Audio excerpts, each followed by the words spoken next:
দোয়া কবুল হওয়ার জন্য মহান আল্লাহ তাআলার কাছে কিভাবে দোয়া করতে হবে? দোয়া কবুল হওয়ার জন্য প্রথম শর্ত হলো হালাল উপার্জন থাকা। হারাম উপার্জনকারী ব্যক্তির দোয়া কবুল হয় না।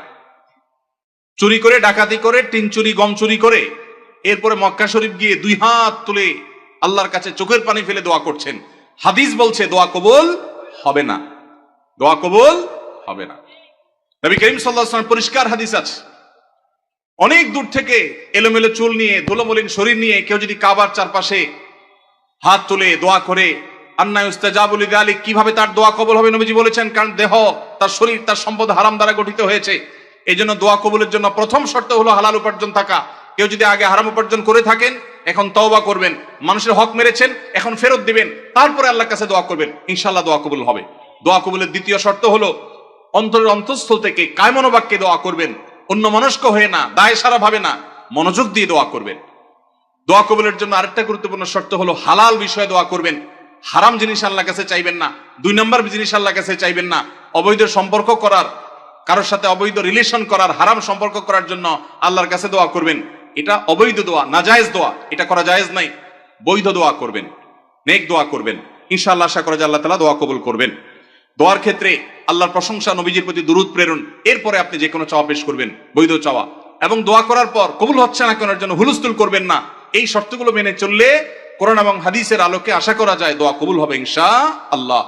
দোয়া কবুলের বেশ অনেকগুলো স্থান আছে, ইনশাআল্লাহ অন্য কোনো মাহফিলে এটার উপর আলোচনা করতে হবে। এটা নিয়ে আমার একটা সংকলন আছে। দোয়া কবুলের 33টা জায়গা আছে, স্থান আছে, সময় আছে। সেগুলো কি কি একটা আলাদা আলোচনা ইনশাআল্লাহ আমরা বলবো। এটা নিয়ে বহু আগে আমার একটা বক্তব্য আছে অনলাইনে, কারোর প্রয়োজন হলে শুনে নিতে পারেন। হালাল ভাবে, সুদঘোষহীন ভাবে রিজিকের ব্যবস্থা কিভাবে করতে পারবো? হালাল ভাবে, সুদঘোষহীন ভাবে, একেবারে কোনো জায়জামেলা ছাড়া আপনার মাসে মাসে অ্যাকাউন্টে টাকা চলে আসবে, এইরকম অটোমেটিক ইনকাম করার কোনো দোয়া, কোনো আমল আমার জানা নাই। আমি কি বুঝতে পারছি? অনেক যুবক ভাইরা আছেন বলে সব হারাম আর হারাম, যাবো কই? হুজুর একটু দোয়াটা শিখাই দেন, আল্লাহ করে দেখ। অনেকে আছেন ঋণগ্রস্ত, দোয়া চান, চিরকুট লিখে দেন, হুজুর ঋণ মুক্তির আমল শিখাই দেন। পার্সোনালি যদি জিজ্ঞেস করা যায় জমি জমা আছে কিনা, বলে হ্যাঁ আছে আলহামদুলিল্লাহ। তো সেটা বিক্রি করে ঋণ দেন না কেন? বলে জমি বেশি কেউ ঋণ দেয়? মানে আপনি দোয়া শিখাই দেন, আমার জমি আমার থাকুক, ব্যাংকের টাকা থাকুক, আল্লাহ উপর থেকে একটা বস্তা পাঠায় দেখ। এটা কোনো দোয়ার পদ্ধতি হতে। যে সমস্ত ভাইরা হালাল উপার্জনের কোনো পথ খুঁজে পাচ্ছেন না, তাদেরকে প্রথমেই বলবো একটা কাজ করেন, অভাব দূর হয়ে যাবে। সেটা হলো ভাব ছেড়ে দেন। কি ছাড়তে বলছি? ভাব। ভাব ছেড়ে দিলে অভাব দূর হয়ে যাবে।